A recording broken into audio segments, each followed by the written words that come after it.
Welcome to Night Shadows. I'm Stewart Best, where the paranormal is normal, where that which you thought you knew, you didn't, and where the future can be known if you know exactly where to look. Well, good evening, everyone, and thanks for tuning in and listening. We have Larry on his mountaintop. Hi, Larry. How are you doing down there? Oh, hey, Stewart. Just the events, trying to stay out of the fog.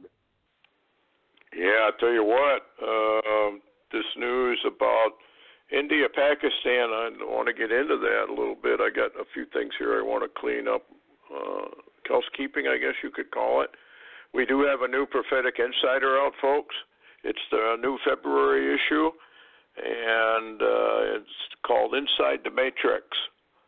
It's just another part, an excerpt from the book Frequency, The Hidden Matrix, Illusions of Freedom, that I've been working on and finding out more and more and more stuff and relating it back to the Bible. It's absolutely incredible that the Lord Jesus Christ is told us all about the Matrix and frequency and how it all works.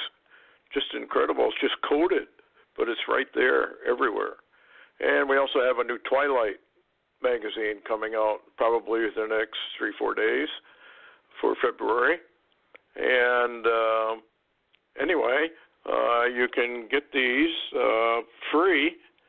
I guess one could call it free if you're a membership. Join a membership for the Night Shadows member and become one. It's $9.95 a month. Doesn't cost hardly anything. And the information contained in there is just incredible. There's videos, there's audios, there's all kinds of stuff in there. And everybody gets the Prophetic Insider, and they get the Twilight magazine and other reports and stuff, all part of the membership. And tons of information in there, information you need to know about. Anyway, become a member. You won't be sorry you did. You can quit anytime you want, too. There's no, you're not signing a year's contract or, it just, you can quit anytime you want. And it's just an excellent way to spend some money rather than on popcorn and potato chips. Anyway, Larry, where do we start with this? Trump was on the border. Or not on the border, but down in Miami, wasn't it, that he gave his speech? Yeah, he was down in southern Florida at Miami, right in the middle of the region where a lot of Cubans and Venezuelans now are living in that area. And, well, you heard some of the excerpts, I guess, from the speech. Yeah, he was pretty forceful as usual, funny as usual, very direct as usual, and more or less told, how do we say, our socialist people who are trying to take over the government, that might not be the case for them, that might not work out all too well. However, the United Nations is a communist socialist operation. It's a very evil operation. And they operate under basically a communist charter. And Bible prophecy says that they are going to take over. Now, I don't know how they remove Trump, or if they even remove him, or whether he serves out one term and is not elected again, or even goes 2 terms. We're not shown the timeline all that much, but I do believe that they do win.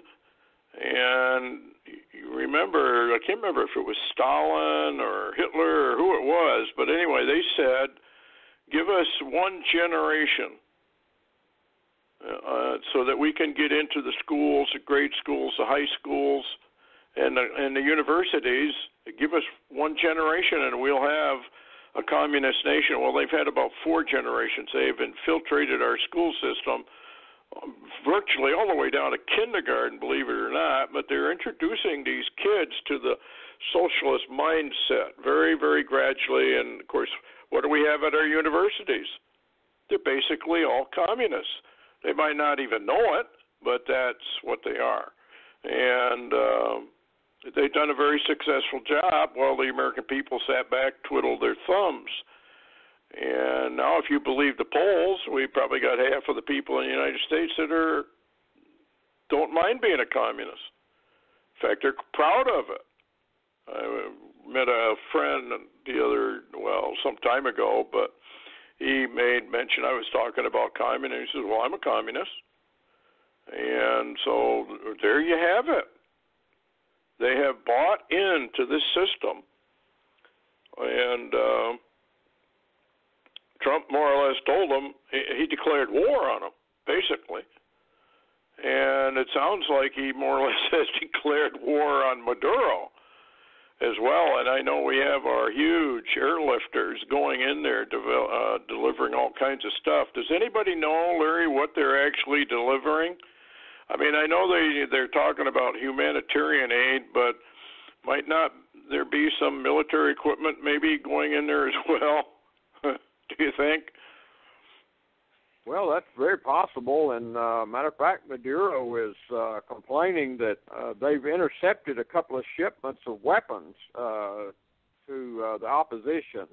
And whether that's true or not, we don't know, because we can't really get any real data out of there particularly, but they are flying a considerable amount of stuff into, I guess it's northern Colombia there, close to the Venezuelan border, and of course Trump sent Rubio over there to see that it moves to the American people. Now, Guaido, I guess that's how you say his name, is still holding on to trying to stay in some kind of power hold until Maduro's gone, until he can take over. But they're beginning to say that the American intelligence might be a little bit wrong or inaccurate on how long Maduro stays, because they thought he would already be undermined and gone. Not only have they apparently underestimated Maduro's staying power, they also seemingly underestimated the military being loyal to Maduro lasting longer than they thought. So it's kind of up in the air. Well, of course, you have the Russians have invested huge amounts of money, millions and millions of dollars, likewise the Chinese, and I'm sure they're pouring some troops and whatnot in to aid Maduro, because they have oil contracts with Maduro, which Guaido would probably just cancel, and that would then take, in other words, they would lose their investments. And then we have that military base that Russia was building on one of those islands out there. And so they are deeply invested in this. So this is going to get very, very interesting if we attempt to attack, and it may not be quite as easy. You know, everybody thought Assad was going to be toppled real easy there in Syria. Well, he's still there. And I don't think the Lord really takes a good viewpoint of what America's doing all over the world. And you'll find that in a number of references in the Bible referring to Babylon the Great, the hammer of the whole earth. And we attempt to control the entire planet by either military power or by intrigue or by murdering and taking out those people we don't like and inserting our own puppet leaders. And sooner or later, though, the Bible says that those whom you spoiled are going to turn around and spoil you, and it makes you wonder exactly what is going on in Venezuela and whether we can unseat Maduro. Maybe we can't. Maybe it's going to be a disaster if we attempt to. It's just one of those, how do we say, more wars. We seem to thrive on wars everywhere, even if they're not really wars, they're just skirmishes. But it seems like we just can't quit fighting everybody. Kind of like we want to be the Lord of the earth. What do you think? Well, it's very interesting that now it seems like in America we're fighting ourselves. I guess we were so dissatisfied with fighting all around the whole world, we decided to fight around the whole world and stay in those locations, according to the deep state, never come home. But now we decided to fight among ourselves at the same time. And I was really interested, I know I probably offended a few people using the word stupid when I'm talking about the American people. So I'm going to really be nice tonight, Stewart. I was watching Lou Dobbs just a little earlier on, and he was talking about, it's now out in the open that there was definitely a coup to bring down an elected American president done by the deep state. All the intel agencies were in on it. All the top people in Washington were in on it. The Democrats were in on it.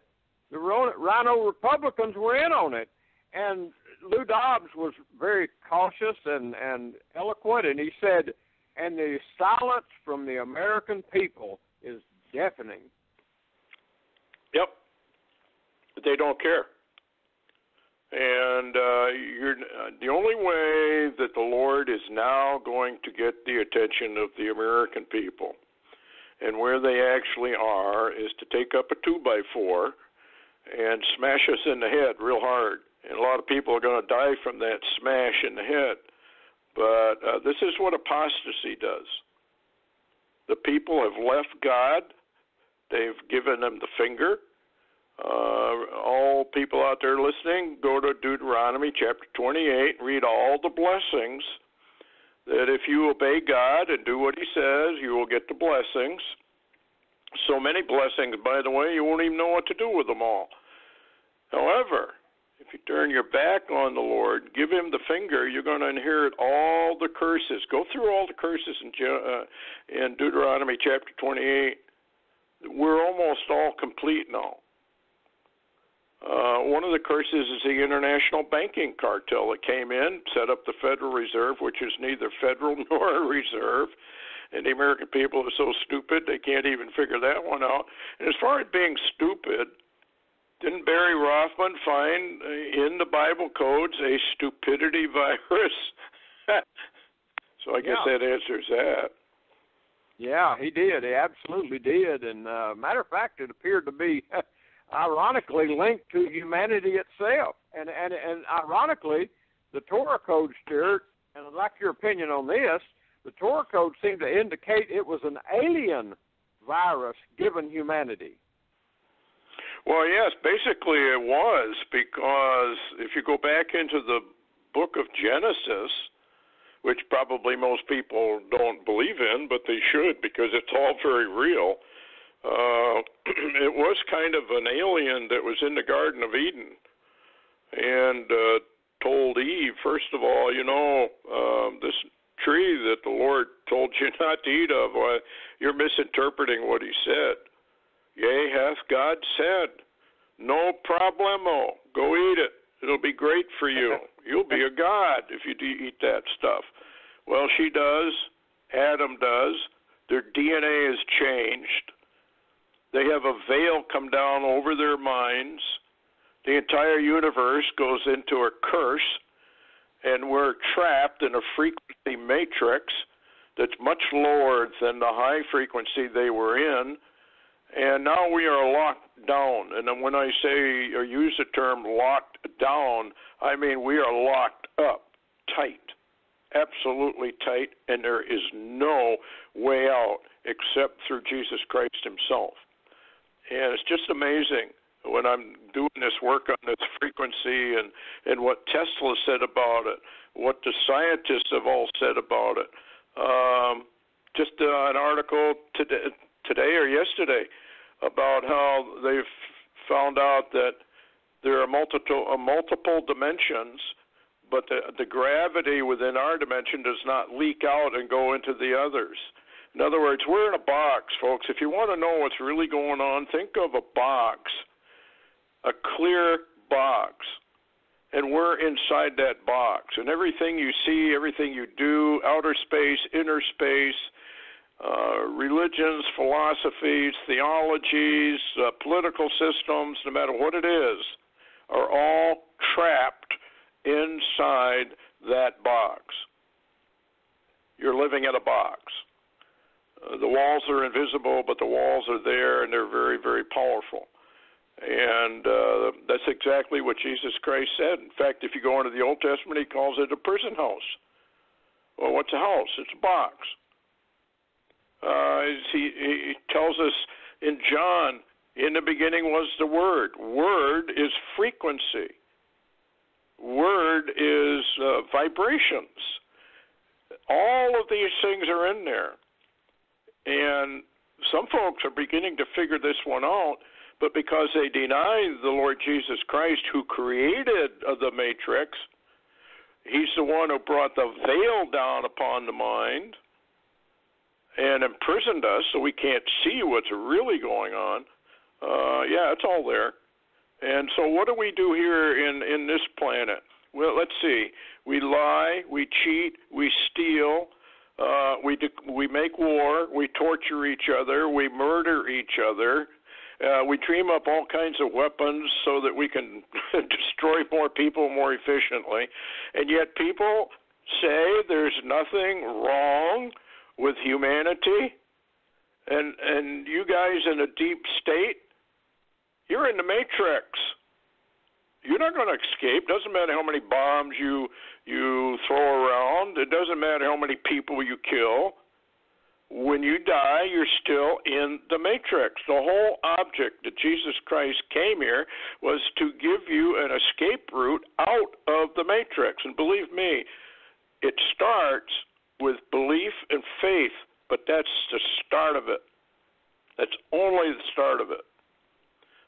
In Hebrews, you'll find that answer where he says you must first of all believe that God is, and that he is a rewarder of them who diligently seek him out. All that seek him out, ask, seek, strive, labor for the truth, that's all been eliminated by the controllers of Christianity.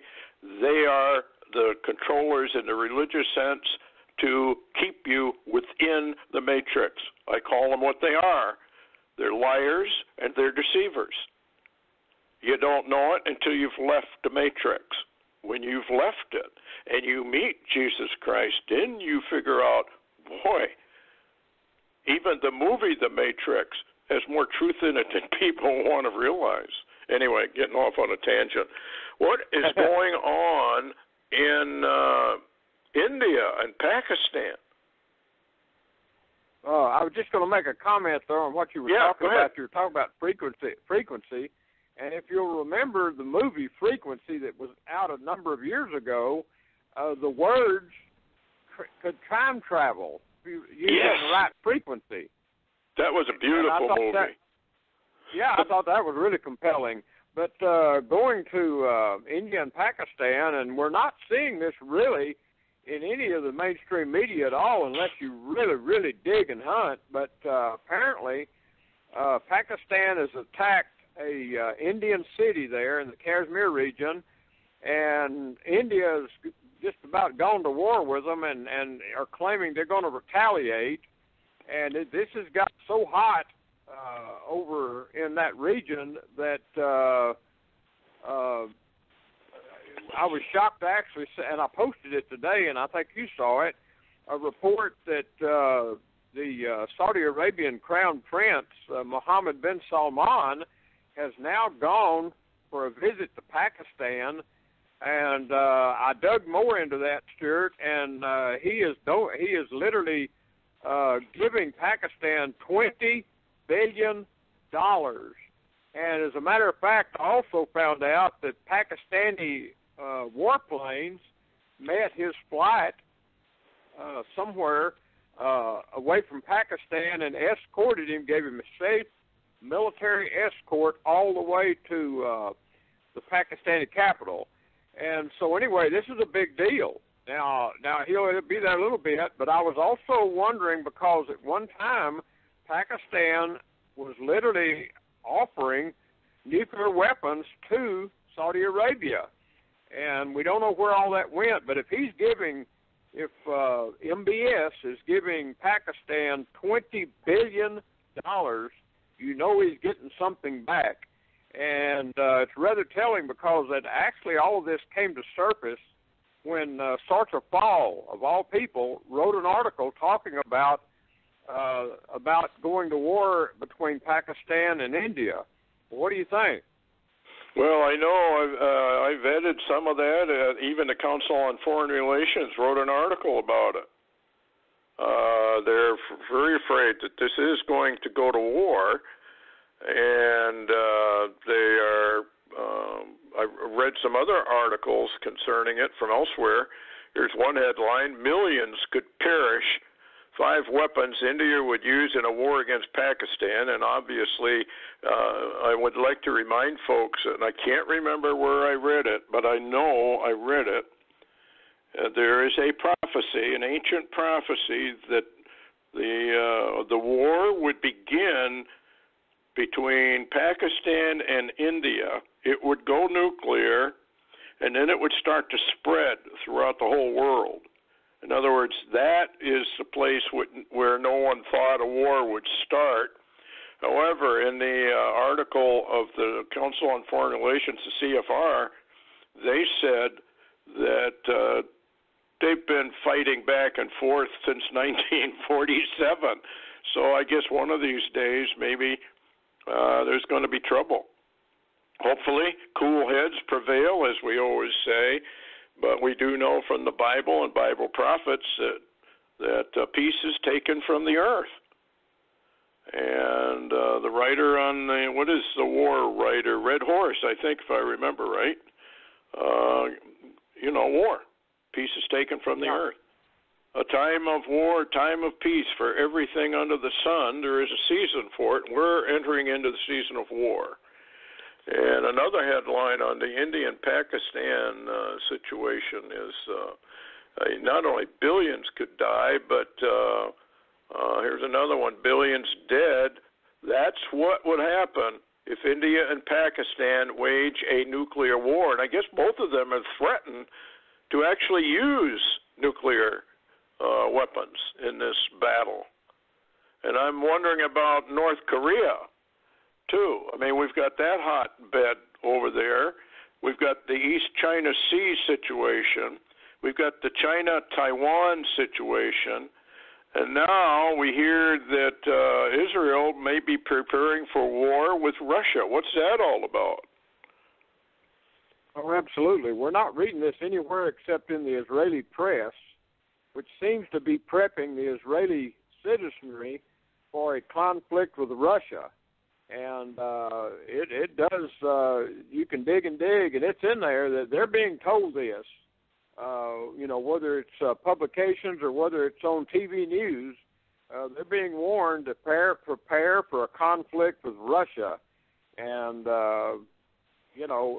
it's just, what gets me, Stewart, is the American people, we're sitting over here worried about every time Donald Trump gets up in the morning and what he weighs, and the whole world is about ready to erupt in war, and the American people, well, not only are they silent and stupid, they don't even know. Well, of course, they've been dumbed down to the point where they just don't ask questions. You just accept if what CNN says it has to be true, or it wouldn't be on CNN. And coming down to that one, let's see. I think Israel probably has figured out who Russia is prophetically. Not their friend, never was their friend. I often wondered why Bibi was cozying up to Putin, but maybe they figured this thing out. Or maybe they have known it right along and are secretly preparing for a major war. Because we do know that they come down upon the mountains of Israel, Ezekiel 38:39. But here's something interesting. You put this on your site. I thought this, Lara, I guess her name is, Logan, breaks ranks with left, warns almost all corporate news is far left, dumbed down. Logan says media is dishonest in reports, and unless you seek out Breitbart or other conservative news, you won't see the other side at all. And she's a correspondent for CBS News. That's kind of a break, don't you think? Well, hopefully she can get a new job soon. Yeah, she's a foreign correspondent, works for CBS 60 Minutes, and here she is telling everybody and warning everybody really that the media, pretty much all of it, the corporate media, is literally far left and is dumbing down America. Of course, you and I have been telling people that for more than I can't even remember every day that we've done that, but I don't know. But you got to give her kudos, Stewart, because she's a brave girl or woman to actually take that stand in the face of what is going on in America today. I mean, that they will crucify her. Yeah. Yeah, well, you don't dare tell the truth in a time where lies are the only thing that's left. And, well, it's too bad. I mean, you almost want to cry when you watch what's happening here in America. And I don't know what to tell the people anymore, but this, as you have for many, many, many years. And some people are listening, and they've made preps. Others have not made any preps at all and probably won't. They probably plan on going over to their neighbor who has made preps. I advise them not to do that. They'll probably get a bullet between the eyes. The Bible is very, very clear. If you don't work, you don't eat. It doesn't say anything about the welfare state as we know it today. If you're able-bodied and you're supposed, here come the communists, well, if you don't feel like working, we'll just pay you a big salary anyway. It's a total reversal, but that's what the Matrix is. The Matrix is an upside-down reversal of what God intended. So you have to kind of figure that one out first and figure out a way out of the reversal. And the occult uses all of this in symbology all the time. They do it right in front of everybody's faces, and then they laugh at the Christians. In fact, in the movies, you'll find something very interesting. They're using Strong's concordance numbers to give the message.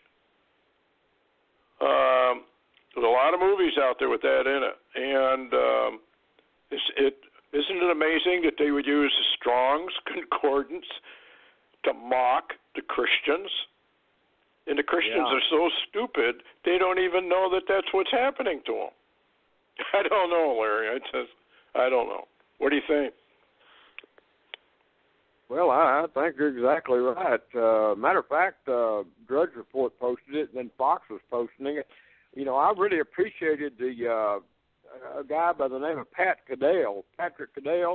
Yes, He worked in the White House under Jimmy Carter, I believe it was, administration. But Pat Cadell, especially during Trump's election, really was telling it like it was. He was coming out, and he was a Democrat, but he was telling it how it really was.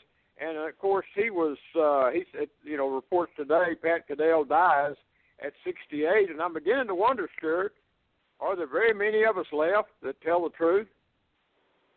Nope. The only book that'll tell you the truth, folks, is your Holy Bible. And if you don't study the prophecies and you don't identify who the players are, you can't even begin to understand who's who. And unfortunately, even the prophetic scholars of America don't even know who the players are. And so they don't really understand what's going on either. And you can tell that by what they write and who they identify. It's very, very obvious, very plain. All you got to do is be like a child, come to the Lord and say, hey, Daddy, what do you got? What are you telling me? And I remember Red Elk. He said, Papa will tell you the truth. And God the Father and the Lord and the Holy Spirit will guide you into all the truth if you just simply ask for it. And anyway, thanks a lot, Larry, for coming on. We got a little time now, and we'll try and get back on Wednesday, and it will be on tomorrow if anything really breaks. So good night, everyone. Take care.